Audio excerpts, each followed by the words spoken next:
पर क्या हिंदुस्तान की लॉटरी लगने वाली है? चंद्रयान 3 के प्रज्ञान रोवर ने चांद पर सबसे बड़ा खजाना ढूंढ लिया है। चांद की जमीन पर भारत ने इतिहास रच दिया है। चांद की सतह पर ऑक्सीजन, क्रोमियम, टाइटेनियम समेत तमाम धातुओं के प्रमाण मिले हैं। अब सवाल यह है कि क्या इस खोज से चांद पर जीवन की राह खुल गई है? 2025 में नासा चांद पर एस्ट्रोनॉट्स भेज रहा है। नासा के मानव मिशन से इसरो भी जुड़ा है, यानी इसके बाद भारत भी चांद पर मानव मिशन की तैयारी करेगा। चांद को लेकर अगला प्लान क्या है इसरो का? क्या भारत अब चांद पर स्पेस स्टेशन बनाएगा? देखिए एक्सक्लूसिव रिपोर्ट।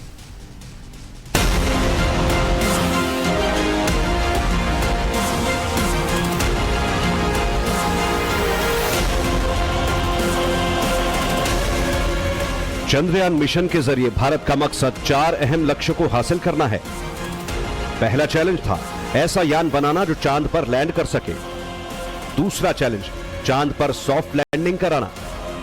तीसरा चैलेंज चांद की सतह पर पानी और जरूरी खोज करना। चौथा चैलेंज चांद पर अपना स्पेस स्टेशन बनाना। चंद्रयान 3 के जरिए इसरो ने 4 लक्ष्यों में से 3 को हासिल कर दिया है। चंद्रयान 3 का विक्रम लैंडर चांद की जमीन पर लैंड कर चुका है और प्रज्ञान रोवर ने चांद पर ऑक्सीजन समेत कई धातुओं का पता लगाकर इतिहास रच दिया है। पहले लैंडर विक्रम ने रोवर की फोटो और वीडियो भेजे। अब रोवर प्रज्ञान ने विक्रम की फोटो भेजी। ये तस्वीरें बताती हैं चांद पर चंद्रयान 3 कितना सफलतापूर्वक काम कर रहा है। इस बीच बड़ी खोज हुई है। रोवर के payload laser induced breakdown spectroscope ने इसकी पुष्टि की है।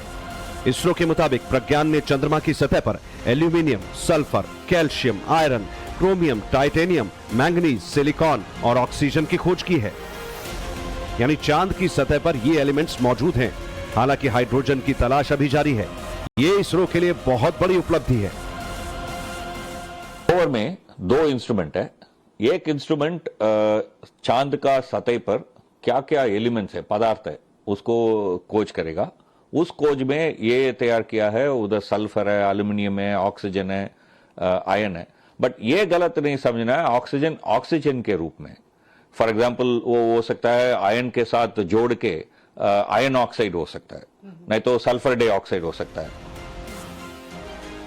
जाहिर है चंद्रयान 3 के प्रज्ञान रोवर ने चांद के रहस्यों से पर्दा उठाना शुरू कर दिया है। चांद को लेकर लोगों के मन में अब तक सबसे अहम सवाल यही रहे हैं कि क्या चांद की सतह पर पानी है? जवाब है पानी चांद पर मिला है। क्या चांद पर इंसानी बस्तियां बसाई जा सकती हैं? जवाब है इस पर फ्यूचर प्लानिंग जारी है। चांद और मंगल पर इंसानी बस्ती बसाने के सपने लोग कई दशकों से देख रहे हैं। चंद्रयान 3 के प्रज्ञान रोवर ने इस दिशा में अपनी रिसर्च के जरिए कई जवाब दिए हैं।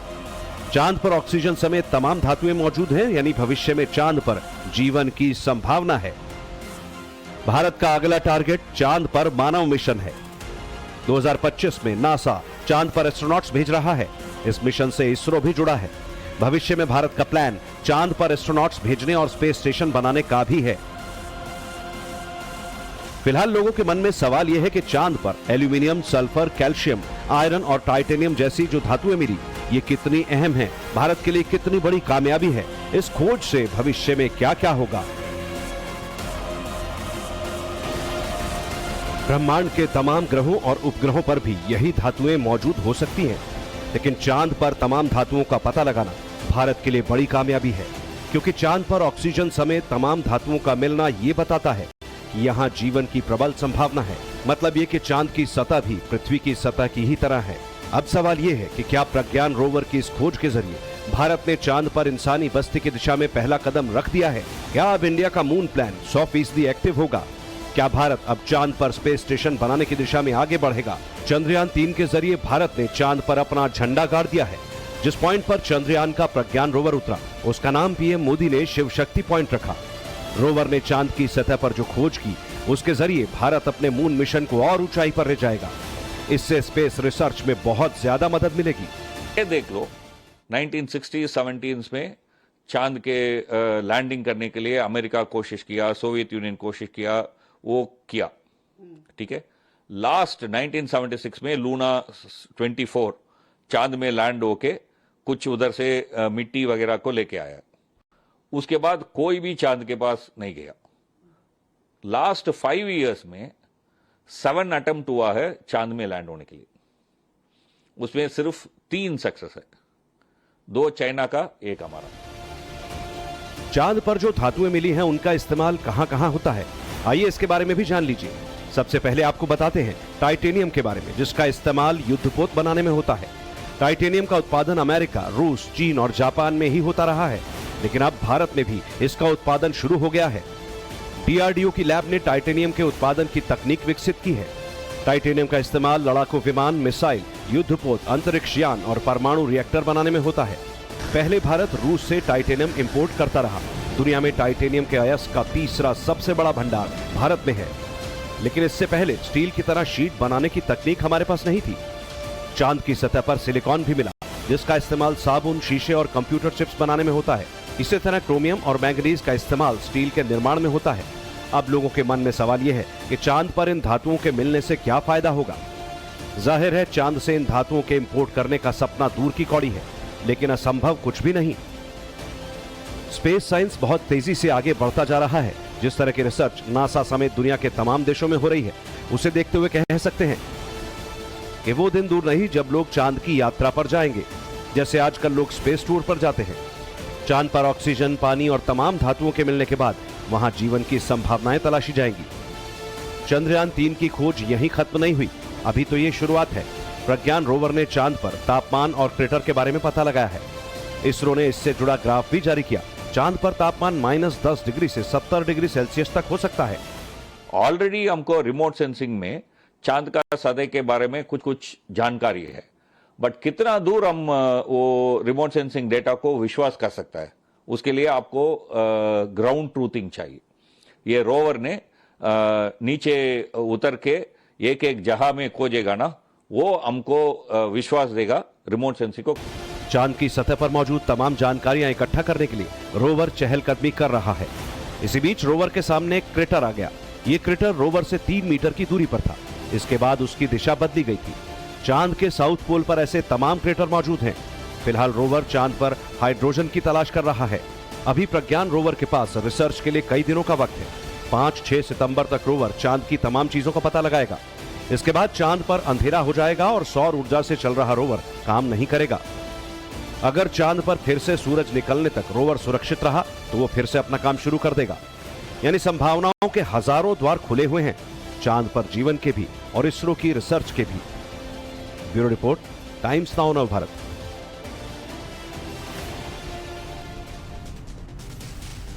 चंद्रयान के बाद भारत सूरज से आंख मिला जा रहा है। इसरो का मिशन आदित्य L1 लॉन्च होने के लिए तैयार है। इसे श्रीहरिकोटा से 2 सितंबर को लॉन्च किया जाएगा। इसका रिहर्सल भी पूरा कर लिया गया है। रॉकेट की इंटरनल जांच भी की जा चुकी है। पूरी रिपोर्ट देखिए।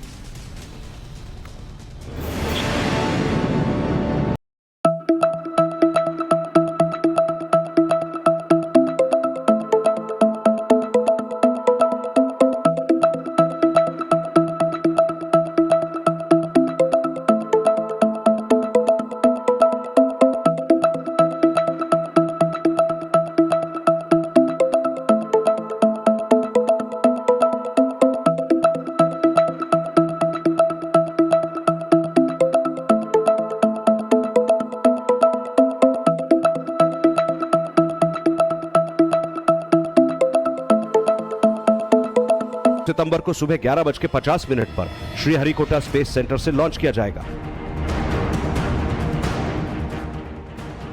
आदित्य L1 मिशन का मकसद L1 के चारों ओर की कक्षा से सूर्य का अध्ययन करना है।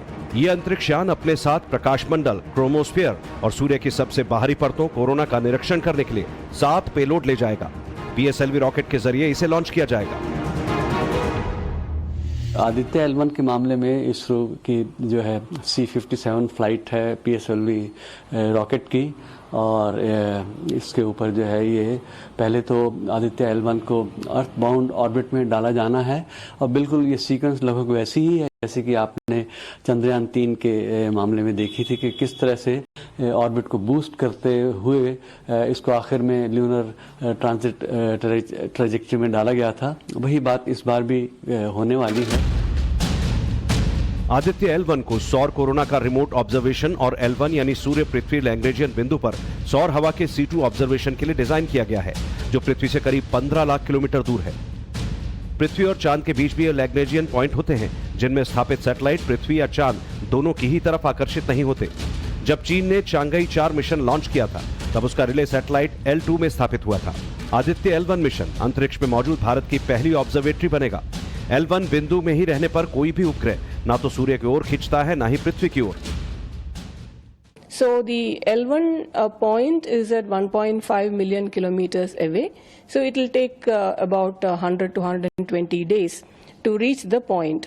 So that is what the whole mission is about. And then after reaching the L1 Lagrange point, it will be on a halo orbit and the instruments start functioning from. ISRO के सोलर मिशन के तहत Aditya L1 को Lagrange point 1 पर प्रक्षेपित किया जाएगा। इसरो का Aditya L1 अपने साथ 7 पेलोड लेकर उड़ान भरेगा। इसमें विजिबल एमिशन लाइव कोरोनोग्राफ भी होगा। इस मिशन का मुख्य उद्देश्य सूर्य के कोरोना यानी प्रभामंडल का अध्ययन करना है। प्रभामंडल का मतलब है कि सूर्य के चारों ओर दिखाई देने वाला प्रकाश। अब सोचिए कि जो सूरज आग का एक धधकता गोला है जिसके रहस्यों से पूरी दुनिया अनजान है, इसरो का आदित्य L1 उसके एक एक राज से पर्दा उठाएगा।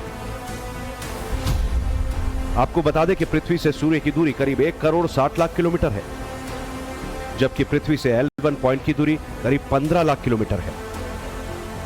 यानी आदित्य L1 को अपने निर्धारित जगह तक पहुंचने के लिए 15 लाख किलोमीटर का सफर तय करना पड़ेगा और इस दूरी को तय करने में उसे करीब 4 महीने लगेंगे।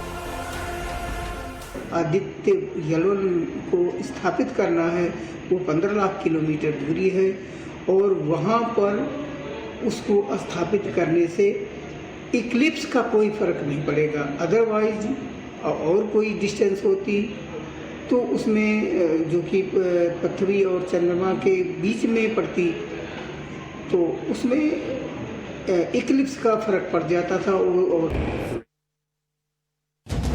चांद पर तो पहुंच गए, अब मिलाते हैं सूरज से नजर। आदित्य L1 करने जा रहा है सूरज से सामना। 2 सितंबर नॉन स्टॉप कवरेज।